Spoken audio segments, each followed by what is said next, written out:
The night sky over France stretched endlessly above, a thick layer of clouds obscuring the distant glow of the cities below. Air Inter Flight 148, an Airbus A320, sliced through the darkness, its engines humming steadily as it cruised toward its destination. Inside the cockpit, Captain Christian and First Officer Joel Cherubin maintained a calm, professional demeanor, their focus on the instruments before them. The flight from Lyon to Strasbourg was a routine one, a shared domestic hop that should have posed no challenges. Yet as the aircraft approached its descent phase, unseen factors had already set a fatal chain of events into motion. The passenger cabin was quiet, the atmosphere peaceful. The dim glow of overhead lights illuminated the faces of travelers, many of whom were businessmen and professionals making their way home after a long day. Some read newspapers, others dozed off, lulled by the rhythmic hum of the engines. Flight attendants moved through the aisles, checking seat belts, clearing away trays, and preparing for arrival. It was an ordinary night, indistinguishable from countless other flights that crisscrossed Europe's skies. In the cockpit, Captain studied the descent charts, planning their approach to Strasbourg. The terrain around the airport was challenging, surrounded by the looming peaks of the Vosges Mountains. Their descent needed to be precise, carefully controlled. Unlike other aircraft of its generation, the Airbus A320 used a unique navigation system. Its flight path angle, MOOD, a relatively new feature, required pilots to input descent angles instead of traditional vertical speeds. It was a system designed to simplify approaches, but it also introduced an opportunity for deadly misunderstanding. Wheel set 3.3 degrees for the descent, the captain instructed, his voice steady as he reached for the autopilot controls. First Officer Cherubin nodded, adjusting the flight control panel accordingly. The small digital display flickered as he dialed in the descent. What neither of them realized in that moment was that instead of setting a controlled 10-degree descent, they had mistakenly entered the vertical speed mode, commanding the aircraft to descend at a rate of 3,300 feet per minute. The distinction between these two settings was subtle, yet the consequences would be catastrophic. As the aircraft began its descent, all appeared normal. The nose of the plane tipped slightly downward, and the altimeter ticked steadily downward. Outside, the world remained hidden beneath thick cloud cover, the darkness of the mountains below blending seamlessly with the sky. The pilots, relying entirely on their instruments, trusted that the automation was guiding them safely. Unbeknownst to them, Flight 148 was descending far too rapidly. The aircraft, designed with automation, was now following an incorrect command, hurtling toward the mountainous terrain at a dangerously high rate of descent. But inside the cockpit, there was no immediate sense of alarm. The instruments reflected the descent, but the numbers did not seem overtly concerning yet. The confusion stemmed from a flaw in cockpit design, where the flight path angle mode and vertical speed mode appeared similar but functioned in critically different ways. At 10,000 feet, the plane's rapid descent continued, unnoticed by the pilots. The approach was still routine in their minds, the checklist being followed methodically. The cockpit remained calm, a quiet hum of instruments and occasional radio chatter filling the air. Outside, the dark peaks of the Vosges Mountains loomed ahead, invisible to the naked eye. Without a proper terrain awareness warning system, an omission in the aircraft's safety design at the time, there was no automated voice alerting them to the imminent disaster. Captain glanced at the instrument panel, scanning their descent profile. "Everything's looking good," he remarked absently, unaware that their altitude was dropping far faster than intended.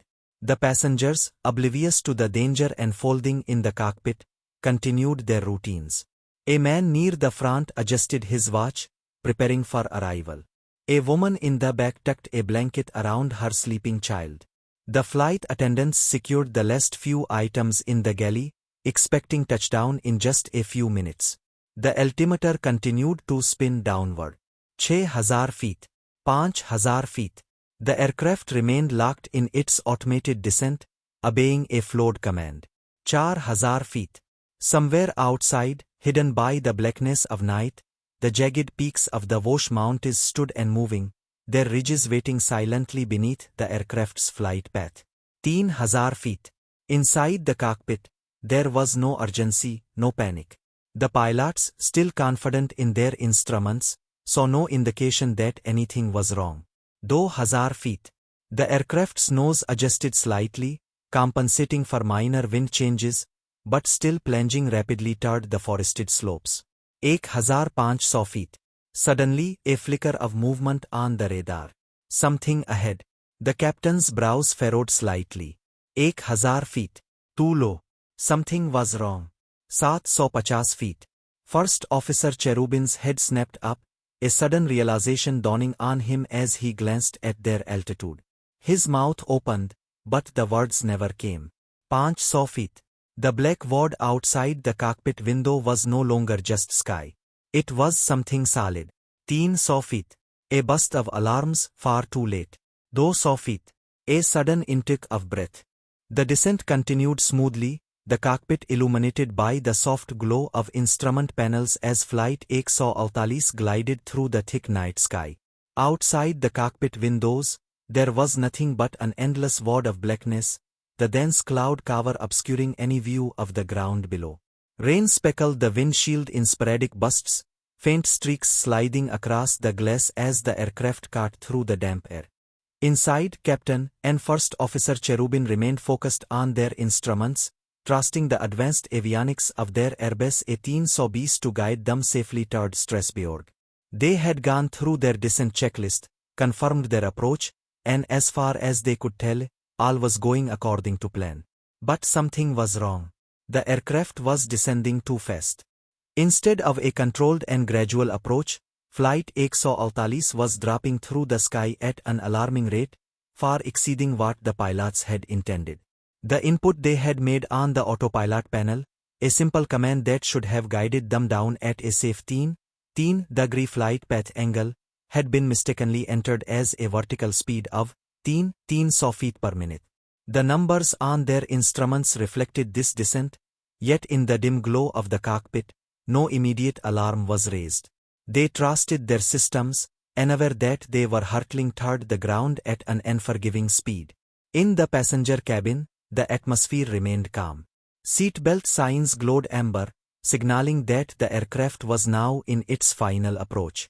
Some passengers, accustomed to frequent travel, barely noticed the descent, their attention still fixed on newspapers, books or quiet conversations.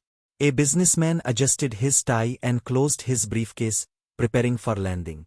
A woman near the window peered outside but saw only darkness, unaware that the mountain peaks of the Vosh range lay hidden beneath the clouds. The first officer glanced at their instruments again, checking their altitude. Everything appeared normal. There were no warning lights, no audible alarms. Yet something gnawed at the back of his mind, a feeling of unease he couldn't quite place. He tapped the altitude readout, watching the numbers count down faster than expected. For a brief moment, he hesitated, then dismissed the thought. The aircraft's automation was handling the descent. There was no reason to doubt the system. At 5,000 feet, the aircraft's rapid descent continued unchecked. The cockpit remained quiet except for the occasional updates from air traffic control, which the pilots acknowledged with routine professionalism. The terrain below remained unseen, hidden beneath thick fog and darkness. With no external reference points, they had nothing but their instruments to rely on. At 3,500 feet, the automated voice of the radio altimeter echoed softly in the cockpit. 3,500. Still, there was no sense of alarm, no realization of the impending catastrophe.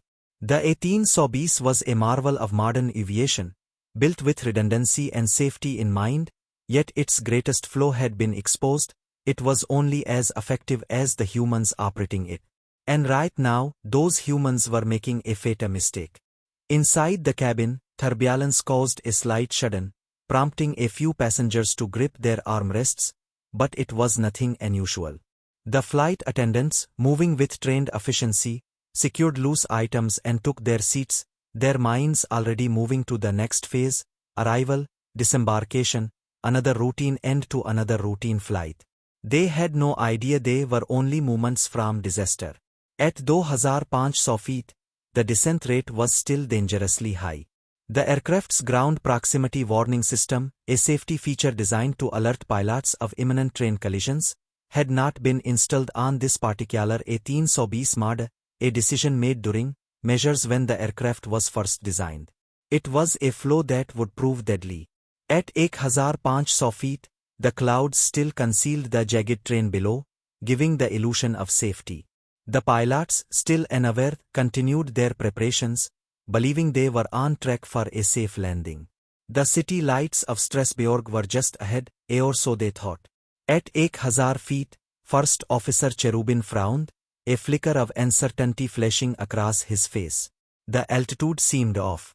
He shifted in his seat, scanning the instruments, and a realization began to form in his mind, but it was too vague to act on. At 800 feet, the first true moment of doubt registered in Captain's expression. Something was wrong. He glanced at the descent rate again. A flicker of confusion. Then realization. At 500 feet, the first officer opened his mouth to speak, but the words caught in his throat as the realization hit him like a physical force. They were too low. Far too low. At 300 feet, Captain hand shot to the controls. Go around, he shouted, the first real trace of panic in his voice. At 200 feet, the first officer yanked at the thrust levers, but it was too late.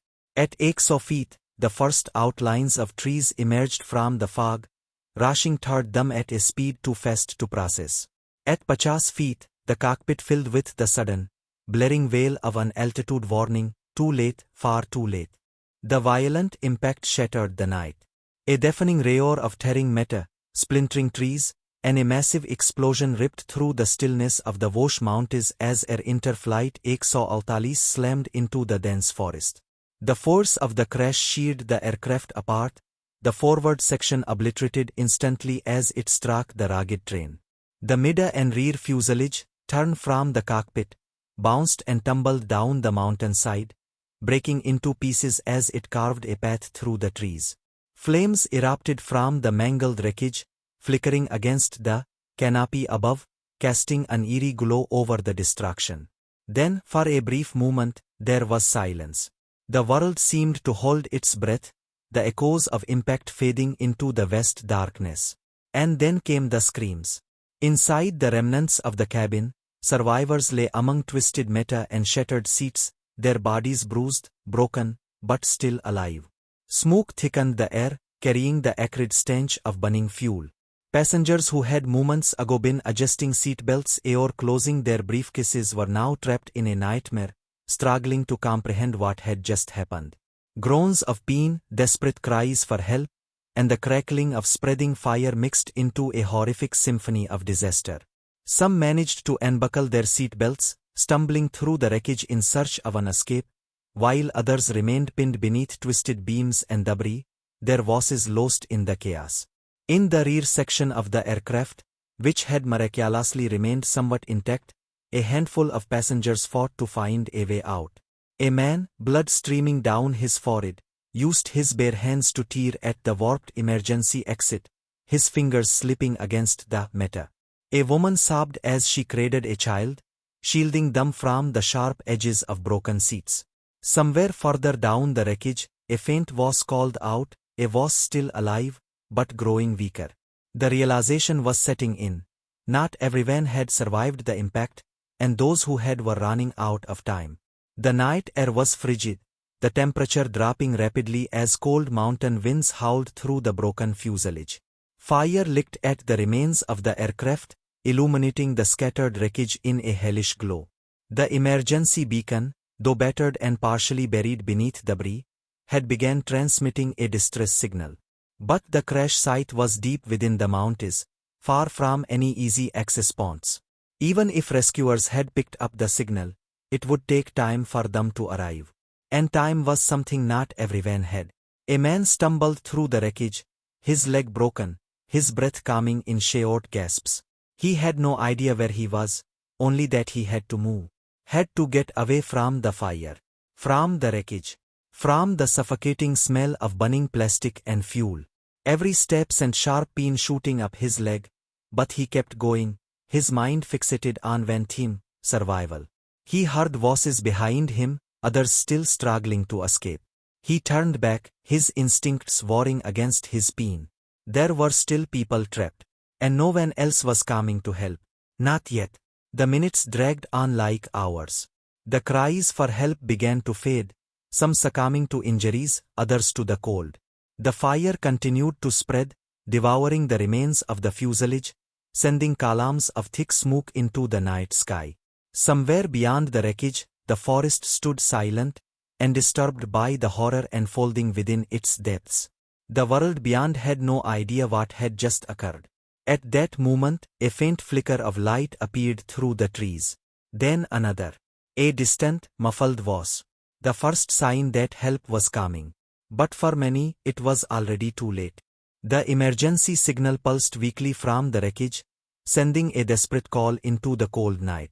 Deep in the Vosges Mountains, where dense trees and uneven terrain made navigation nearly impossible, search and rescue teams were scrambling into action.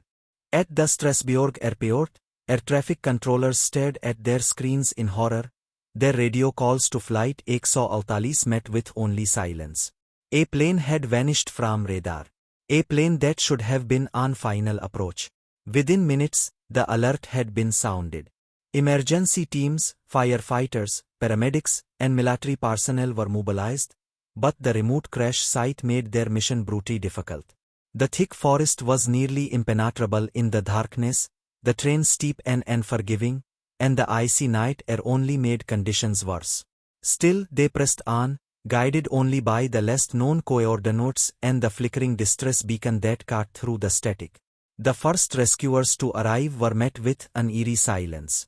The trees stood tall and indifferent, their branches dusted with frost, as if shielding the horror hidden beneath them. Then, as they pushed forward, the destruction came into view. Scattered across the mountainside was the wreckage of Flight 148, its fuselage now a shattered skeleton of twisted metal and scorched remains. Fires still burned in some places, smoldering among the broken seats and torn pieces of luggage. The acrid stench of fuel and burning plastic lingered in the air. But beneath the destruction, there were voices, faint, weak cries for help that sent the rescuers rushing forward. The survivors were scattered, some still trapped in the wreckage, others wandering in shock, their bodies battered and bloodied. A young woman, barely conscious, sat slumped against the remnants of a seat, her breath coming in ragged gasps. A man, covered in soot, stood staring blankly into the distance, too dazed to respond when a rescuer called out to him. Further inside the wreckage, voices grew more desperate. Some were pinned beneath debris, their cries muffled by the weight of metal and shattered cabin panels. Rescuers worked frantically, pulling survivors from the twisted remains, their hands numb from the freezing air, their movements slowed by exhaustion but fueled by urgency. A firefighter pried open what remained of an emergency exit, revealing a small pocket of survivors huddled together, shivering from cold and shock. Their faces were streaked with blood and soot, their eyes wide with the haunting realization of what they had just lived through. Some had injuries too severe to move, while others, barely able to stand, helped their fellow passengers as best as they could. Every movement was critical. The injured needed to be stabilized, the flames needed to be contained, and the wreckage needed to be searched before more lives were lost to the cold. Radio transmissions crackled through the night as more rescue teams arrived. Helicopters hovered above, their searchlights cutting through the darkness, illuminating the vast stretch of devastation below.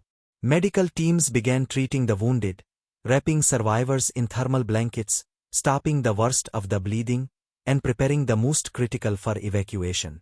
The realization settled in that many had not made it. Amid the frantic rescue efforts, a grim tally was forming, dozens of passengers, their lives ended in an instant. Among the survivors, some wept openly, while others sat in stunned silence, their minds unable to process what had happened. A man gripped his seatbelt, still fastened despite the seat no longer being attached to anything. A mother whispered reassurances to her child, though tears streaked down her cheeks. A flight attendant, her uniform torn, moved among the injured, offering quiet comfort despite her own injuries. The mountain remained silent, indifferent to the tragedy. The trees, the rocks, the frozen ground, none of it cared for the pain of those who had fallen upon it. But the rescuers cared. They carried bodies with reverence, shielded the wounded from the cold, and whispered words of reassurance to those fading in and out of consciousness. Hours passed, and the first glimmers of dawn touched the horizon, casting a pale light over the wreckage. The scale of the disaster was fully revealed. The once mighty Airbus A320 lay in ruins, its fuselage split, its wings shattered, its passengers forever changed. In the coming days, investigators would comb through every detail, searching for answers, for reasons, for lessons that could prevent another night like this. But for now, all that mattered were the living, the ones who had defied the odds, who had survived where so many had not. As the last of the survivors were airlifted from the mountainside, the rescue teams paused, exhausted but unwavering. They had done what they could. And as the wind carried the final echoes of that terrible night away, the world beyond the forest was just beginning to understand the full horror of what had transpired on Flight 148. The wreckage of Air Inter Flight 148 lay scattered across the forested slopes of the Wash Mountains, a silent monument to the catastrophe that had unfolded in the dead of night. As the first rays of daylight pierced through the trees, investigators and emergency teams moved carefully through the wreckage, their boots crunching against twisted metal and charred debris. The rescue efforts had continued through the night, but now, as the final survivors were airlifted to hospitals and the fires had been extinguished, a new phase began, the search for answers. The blackened remnants of the Airbus A320 held the truth of what had gone so terribly wrong, and the world demanded to know why a modern aircraft, flown by experienced pilots, had crashed so violently into the mountainside.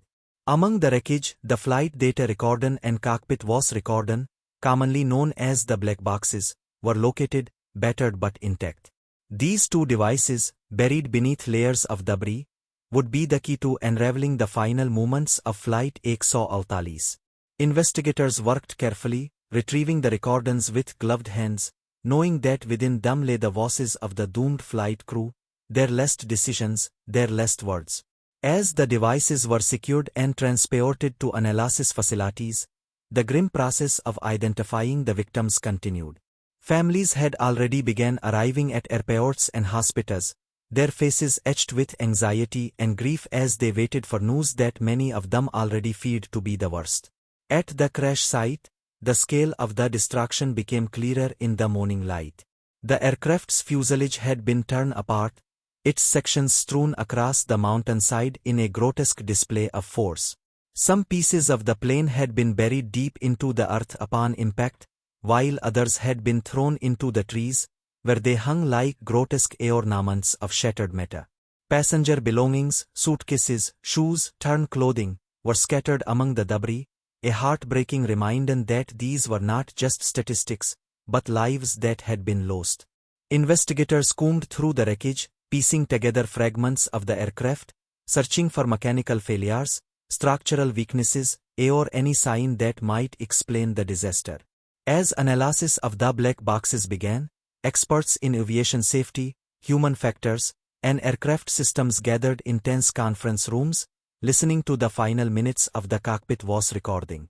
What they heard sent a chill through the room. The pilots had been calm, focused, believing they were on a controlled descent into stress beyond. There were no signs of distress, no panic, just routine cockpit conversations, standard callouts. But then, something subtle but crucial: confusion. The descent had been programmed incorrectly, yet neither the captain nor the first officer had recognized it. The aircraft had been descending far too rapidly, yet the automated systems had not warned them. The realization, when it came, was too late. The last words on the recording were chilling. A sudden intake of breath, a clipped order to go around, and then silence. The data from the flight recordings painted an equally damning picture. The descent rate of 3,300 feet per minute, misinterpreted from what should have been a 10-degree flight path angle, had sent the aircraft hurtling toward the ground without the crew fully realizing it. It was a small but catastrophic mistake, amplified by a poorly designed autopilot interface that did not make the difference between the two modes clear enough. Furthermore, the aircraft had not been equipped with a ground proximity warning system, a technology that could have alerted the pilots to the impending collision with the train. Air Inter, like some other airlines at the time, had opted not to install in their fleet, a decision that would now come under intense scrutiny. The aviation world reacted with shock and urgency. The crash of Flight 148 exposed critical flaws, not in the aircraft's engineering, but in interaction. The Airbus A320 was one of the most advanced airliners in the world, but it had betrayed its pilots with an interface that allowed a fatal misinterpretation. The industry had placed immense faith in automation, believing that sophisticated systems would reduce human error, yet here was undeniable proof that automation, if not properly designed and understood, could just as easily lead pilots into disaster. The need for clearer cockpit displays, better training on automation modes, and mandatory installation of ground proximity warning systems became immediate priorities. Regulators moved swiftly. Within months, new directives were issued requiring improved cockpit instrumentation that clearly distinguished between flight path angle and vertical speed settings. Airlines were mandated to install on all commercial aircraft, ensuring that no future flight crew would be left unaware of deadly train ahead. Airbus engineers revised their system logic, making it harder for such an input error to go unnoticed. The loss of Flight 148 would not be in vain, it would change aviation safety forever. For the families of the victims, however, no regulation or technical improvement could undo the tragedy. Memorial services were held across France, as names were read aloud, and photographs of those lost were placed beside candles and flowers. The final resting place of Flight 148 became a site of mourning, a scar in the mountains that bore witness to a preventable disaster. Survivors, forever haunted by the sounds of that night, the screaming meta, the cries for help, the suffocating darkness, faced the lifelong challenge of living with the memory of those they had left behind. As the world moved forward, as air travel became safer because of the lessons learned from this tragedy, the echoes of that night never truly faded.